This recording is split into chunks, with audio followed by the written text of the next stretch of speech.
9 ہجری۔ ایک نوجوان جن کا نام حضرت ابو بکر بن باقی تھا، وہ کہتے ہیں کہ ایک مرتبہ جب وہ حج کے لیے بیت اللہ شریف گئے، کچھ دن بعد ان کا راشن ختم ہو گیا اور فاقے کی نوبت آن پہنچی۔ ایک دن مکہ کی ایک گلی سے گزر رہے تھے تو انہیں ایک لفافہ ملا۔ انہوں نے جب وہ لفافہ اٹھایا تو وہ تھوڑا بھاری تھا، اور جب اس لفافے کو کھولا گیا تو اس میں ایک ایسا ہار تھا کہ فرماتے ہیں کہ میں نے ایسا ہار اپنی زندگی میں پہلے کبھی نہیں دیکھا تھا۔ حضرت ابو بکر بن باقی کہتے ہیں کہ جب میں دوبارہ حرم شریف جانے لگا تو ایک شیخ مکہ کی گلیوں میں اعلان کر رہے تھے۔ ان کے ہاتھ میں 500 دینار تھے اور وہ کہہ رہے تھے کہ میرے گھر والوں کا ایک ہار کھو گیا ہے، جسے بھی وہ ملا ہے وہ اسے لوٹا کر یہ 500 دینار لے لے۔ جب حضرت ابو بکر بن باقی نے یہ اعلان سنا تو انہوں نے ان شیخ کا ہاتھ پکڑا اور کہا کہ آپ میرے ساتھ آئیے، اور کہا کہ آپ سے صرف 3 سوال ہیں۔ پہلا، آپ اس لفافے کی نشانی بتائیں۔ دوسرا، جس چیز سے اسے باندھا گیا ہے اس چیز کی نشانی بتائیں، اور اس ہار کی نشانی بتائیں وہ کیسا تھا۔ تو ان بزرگ نے کہا لفافہ ریشم کا ہے۔ حضرت ابو بکر رحمۃ اللہ نے کہا جی بالکل ٹھیک کہا آپ نے۔ انہوں نے کہا کہ جس چیز سے لفافے کو باندھا گیا ہے وہ بھی ریشم کا دھاگا ہے۔ کہا یہ بھی بالکل ٹھیک کہا آپ نے۔ اور تیسری چیز کا انہوں نے کہا کہ اس ہار پر 30 نگ لگے ہوئے ہیں۔ حضرت ابو بکر رحمۃ اللہ نے لفافہ کھولا، نگ گنے، وہ پورے 30 تھے، اور انہوں نے وہ ہار واپس کر دیا۔ لیکن جب وہ بزرگ انہیں دینار دینے لگے تو حضرت ابو بکر رحمۃ اللہ نے دینار لینے سے منع کر دیا۔ وہ شیخ کافی حیران ہوئے اور کہتے ہیں کیوں بیٹا، میں نے تو وعدہ کیا تھا کہ میں اس شخص کو دوں گا۔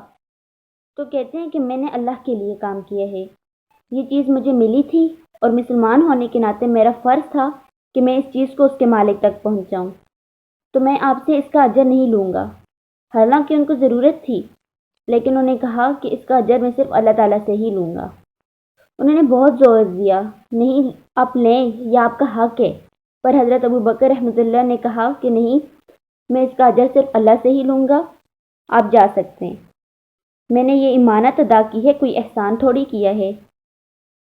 وہ بزرگ بڑے حیران ہوئے، یہ کیسا نوجوان ہے۔ خیر وہ چلے گئے۔ کچھ عرصے بعد حضرت ابو بکر بن باقی رحمۃ اللہ کہتے ہیں کہ ان کے حالات کچھ اچھے نہیں تھے تو وہ تجارت کی غرض سے نکلے۔ تو کہتے ہیں کہ میں ہند کی طرف جانے والی کشتی میں سوار ہو گیا، لیکن جب میں راستے میں تھا تو ایک بہت بھیانک طوفان آیا، کشتی میں پانی بھرنے لگا اور کشتی ٹوٹ گئی۔ کچھ لوگ ڈوب گئے، کچھ لوگ چیخ چلا رہے تھے۔ میرے ہاتھ میں لکڑی کا ایک بہت بڑا سا پھٹا لگا، میں نے اسے پکڑ لیا اور وہ مجھے آہستہ سے ایک کنارے پر لے آیا۔ کہتے ہیں وہ ایک جزیرہ تھا۔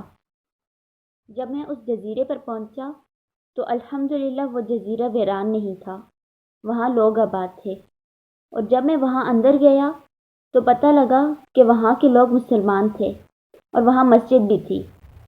میں سیدھا مسجد چلا گیا۔ مسجد میں جا کے میں نے قرآن پڑھنا شروع کر دیا۔ میں قرآن پڑھ رہا تھا تو ایک مزدور آیا میرے پاس اور کہنے لگا آپ تو بہت پیارا قرآن پڑھتے ہیں، آپ کہاں سے آئے ہیں؟ کیونکہ اس جزیرے پر تو کوئی بھی ایسا قاری نہیں ہے جو اس طرح قرآن پڑھتا ہو۔ وہ مزدور کہنے لگا کہ آپ میرے بچوں کو قرآن پڑھائیں گے؟ میں نے بھی ہاں کر دی، اور آہستہ آہستہ لوگ آنے لگے اور اپنے بچوں کو میرے پاس پڑھاتے گئے، اور ایک طرح سے ان لوگوں نے مجھے مسجد کا امام بنا لیا۔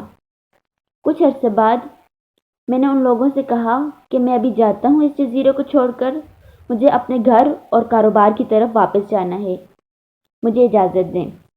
تو وہ سب لوگ پریشان ہو گئے اور مجھے روکنے کے لیے منتیں کرنے لگے، اور ان کے بہت اصرار پر میں وہیں رک گیا۔ تو انہوں نے کہا کہ ایک لڑکی ہے، وہ یتیم ہے لیکن بڑی مالدار ہے، کیونکہ اس کا باپ کافی امیر آدمی تھا، تو آپ اس سے شادی کر لیں۔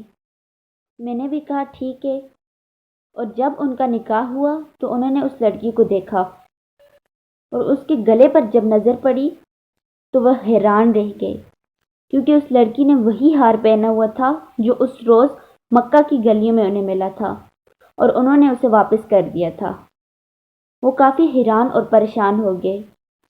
کچھ وقت بعد جب لوگوں نے ان سے ان کی خیریت پوچھی کہ سب ٹھیک ہے، کوئی مسئلہ تو نہیں یا کوئی پریشانی تو نہیں ہے؟ تو کہتے ہیں الحمدللہ باقی تو سب ٹھیک ہے، لیکن ایک بات ہے جو اب تک میری سمجھ میں نہیں آئی، اور ابھی تک میں اس سے اس وجہ سے پوچھ بھی نہیں سکا کہ کہیں وہ مجھے غلط نہ سمجھے کہ یہ ہار اسے کہاں سے ملا، کیونکہ مجھے تو یہ مکہ کی گلیوں سے ملا تھا اور میں نے ایک بزرگ آدمی کو دیا تھا۔ ان کی یہ باتیں سن کر وہ لوگ اللہ اکبر، لا الہ الا اللہ، اللہ اکبر کہنا شروع ہو گئے اور کہتے ہیں کہ آپ وہ جوان ہیں؟ کہتے ہیں اس کا باپ اس علاقے کا ایک بڑا انسان تھا، وہ ہمارے پورے اس علاقے میں ایک کہانی سنایا کرتا تھا۔ کہتا تھا ایک شخص مجھے ملا، اس شخص سے زیادہ نیک انسان میں نے آج تک نہیں دیکھا، اس شخص سے زیادہ ایماندار میں نے آج تک نہیں دیکھا۔ وہ ہمیں ایک نوجوان کی کہانی سنایا کرتا تھا کہ کیسے اسے وہ ہار ملا اور اس طرح اس نے مجھے واپس لوٹایا اور ایک دینار بھی نہیں لیا۔ اور وہ باپ اللہ سے دعا کیا کرتا تھا کہ یا رب میری بیٹی کی شادی اس نوجوان سے کروانا جس نے مجھے یہ ہار واپس لوٹایا تھا، اور آج آپ یہاں ہیں، اللہ تعالیٰ کیسے آپ کو یہاں لے کر آیا؟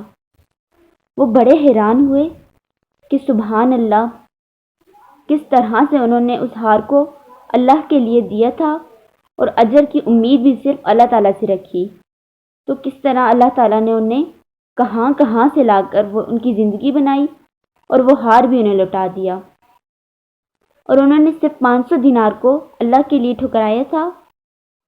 کہتے ہیں کہ ایک وقت میں ہمیں ضرورت پڑی اور ہم نے سوچا کہ اس ہار کو بیچ دیتے ہیں۔ جب اس ہار کو ہم نے بیچا تو اس سے ہمیں 5 لاکھ دینار ملے۔ 5 لاکھ دینار، 500 دینار سے انکار کیا تھا اور اللہ تعالیٰ نے 5 لاکھ دینار لوٹا دیے، ہار بھی دے دیا، ہار والی بھی دے دی، زندگی بھی بنا دی۔ بے شک اللہ تعالیٰ ہر چیز پر قادر ہے۔